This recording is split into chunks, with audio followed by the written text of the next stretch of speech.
हिवाळी अधिवेशनाच्या दरम्यान गोंधळ घातल्याप्रकरणी काल राज्यसभा आणि लोकसभा मिळून 97 खासदारांचं निलंबन झालंय आणि खासदारांच्या निलंबनाविरोधात शरद पवारांनी उपराष्ट्रपतींना पत्र पाठवलंय। अशा पद्धतीने निलंबनाची कारवाई होणं दुर्दैवी असल्याचं मत या पत्राच्या माध्यमातून शरद पवारांनी मांडलंय। संसद सुरक्षा प्रकरणात तातडीने चौकशी करावी अशी मागणी सुद्धा या पत्राच्या माध्यमातून शरद पवारांकडून केली जाते। निलेश बुधावले आपल्या सोबत आहेत। निलेश, कालची देशपातळीवरची ही घटना अजूनही गाजते, अजूनही त्याची चर्चा होते।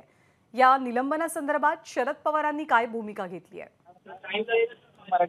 ज्ञानदा, शरद पवारांनी आजच्या या पत्राच्या निमित्तानं एक बाब प्रामुख्याने स्पष्ट केलेली आहे की 13 डिसेंबरला लोकसभेमध्ये झालेल्या सुरक्षेतील त्रुटी संदर्भात आणि संसद सदस्यांच्या निलंबनासंदर्भामध्ये चौकशी करण्याची राष्ट्रवादीचे अध्यक्ष शरद पवार यांना मागणी केलेली आहे। कारण त्यांना प्रामुख्याने पत्रामध्ये असं देखील म्हटलंय की लोकसभेमध्ये जी घटना घडली त्यावेळी ज्यांच्यावर निलंबनाची कारवाई करण्यात आलेली आहे, ज्यांना पोस्ट देखील दिले नव्हते किंवा वेलमध्ये उतरून ते या विरोधात काही बोलले देखील नव्हते, अशी देखील नावं निलंबनाच्या कारवाईमध्ये कशी काय आली, असा एक सवाल या निमित्तानं शरद पवारांना उपस्थित केलेला आहे। त्यामुळं जे लोकसभेचे सदस्य आहेत, राज्यसभेचे सदस्य आहेत, त्यांना आपल्या सुरक्षेबाबत यासोबतच विधिमंडळाच्या सुरक्षेबाबतची जी माहिती आहे ती असणं गरजेचं आहे। नेमकं सरकार याबाबतीत काय निर्णय घेते हे माहिती असणं देखील गरजेचं आहे, त्यांचा तो अधिकार आहे। त्यामुळे या सगळ्या विषयासंदर्भामध्ये चौकशी करावी अशी देखील मागणी या निमित्तानं शरद पवारांनी केलेली।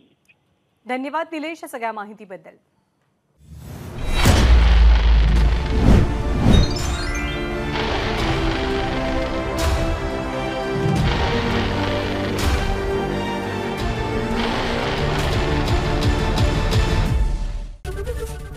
एबीपी माझा, उघडा डोळे बघा नीट।